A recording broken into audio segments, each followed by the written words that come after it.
Assalamualaikum warahmatullahi wabarakatuh. Saya Ahmad Kubro Kusuki, NIM C2 Channel 21664. Pada kesempatan kali ini saya akan menjelaskan mengenai virtual memory. Pertama, definisi virtual memory adalah bagian dari suatu hard drive yang diidentifikasi sebagai RAM melalui sistem operasi atau software lain.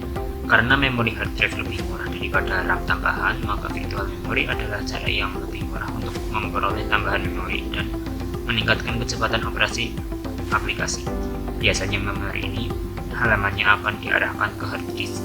Pengertian dari virtual memory sendiri yakni memori sementara yang digunakan komputer untuk menjalankan berbagai program aplikasi ataupun menyimpan data yang membutuhkan memori yang lebih besar dari memori yang telah tersedia.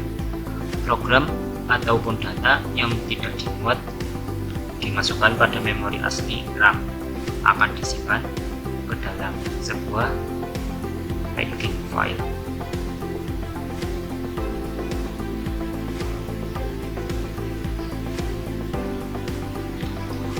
Kemudian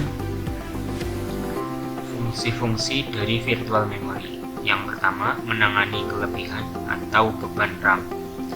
Jika RAM dengan kapasitas 2 GB diharuskan menampung data lebih dari kapasitas maksimalnya, maka dapat dipastikan komputer akan mengalami stres dan akibatnya komputer akan hang atau bahkan tidak merespon sama sekali. Kemungkinan terburuk adalah RAM dipaksa bekerja melebihi kapasitas kemampuannya dan overheat sehingga merusak chip pada RAM tersebut.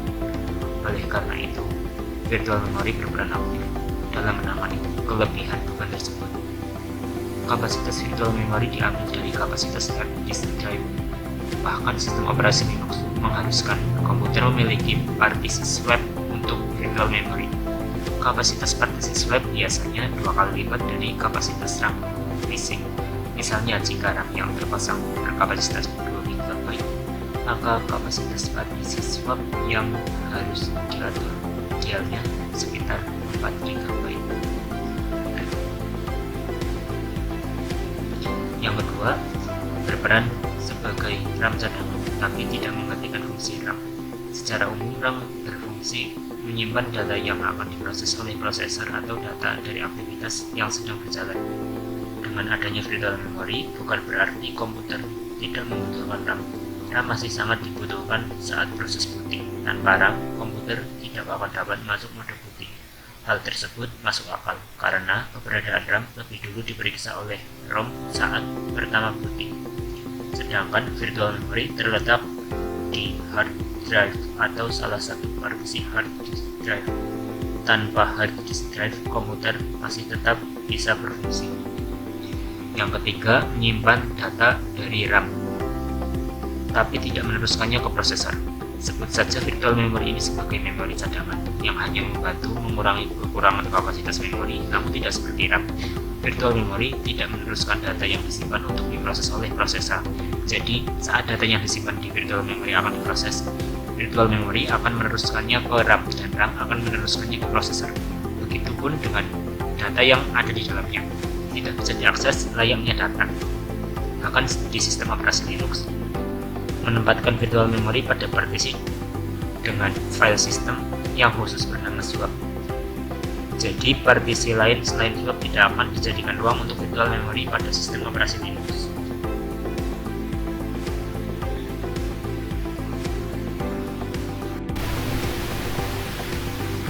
Yang keempat, data yang disimpan pada virtual memory atau packing file bersifat sementara. Seperti halnya data di dalam RAM yang akan kosong setelah komputer mati, packing file atau data yang ada di dalam partisi swap juga akan dihapus setelah komputer mati. Memang berbeda dengan konsep penyimpanan data di hard disk meskipun medianya sama. Pada sistem operasi Windows, virtual memory disebut packing file, bukan berupa partisi seperti pada sistem operasi Linux yang berupa partisi swap. Ukuran file dari packing sendiri telah diatur secara default sebesar RAM yang terpasang pada komputer ditambah 300 MB dan maksimal 3 kali ukuran RAM yang terpasang. Namun jika dirasa kurang, packing file dapat ditambah. Tujuan virtual memory, sistem operasi akan bertugas untuk memindahkan data yang paling akhir diakses ke dalam hard disk. Hal itu tentu saja akan memberikan beberapa ruang kosong di memori agar bisa digunakan untuk menjalankan perintah dari aplikasi berikutnya. Sistem operasi niatnya akan terus melakukan penyimpanan data sementara tersebut ketika ada data baru yang dimasukkan ke RAM. Saat data yang terdapat di swap file dibutuhkan oleh komputer, maka data tersebut akan ditukar lagi dengan data terakhir yang sudah diproses atau digunakan pada RAM. Hal ini juga yang membuat swap file mempunyai karakteristik yang sama seperti RAM, walaupun memang programnya tidak dapat langsung dijalankan lewat swap file, sebab perlu diingat jika program ini tidak bisa langsung dibuka melalui swap file, tentu saja kemungkinan besar akan ada beberapa program yang memang tidak akan bisa berjalan walaupun sudah membuat virtual memory dengan ukuran yang besar. Cara kerja virtual memory digunakan dengan membuat suatu file khusus yang disebut swap file atau packing file. Virtual memory digunakan pada saat operating system kehabisan memori, di mana OS akan memindahkan data yang paling terakhir diakses ke dalam swap file di hard disk. Hal ini mengosongkan atau membebaskan beberapa ruang kosong pada memori untuk aplikasi yang akan digunakan selanjutnya. Operating system akan melakukan hal ini secara terus-menerus ketika data baru diisi pada RAM. Kemudian pada saat data yang disimpan di swap file diperlukan, data tersebut ditukar atau diswap dengan data yang paling terakhir dipakai di dalam memori. Hal ini mengakibatkan swap file bersifat seperti RAM, walaupun program tidak dapat secara langsung dijalankan dari swap file.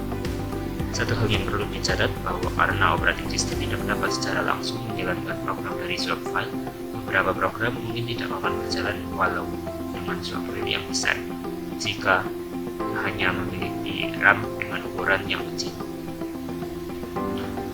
Demikian presentasi yang dapat saya sampaikan. Apabila ada kekurangan, maaf. Terima kasih. Wassalamualaikum warahmatullahi wabarakatuh.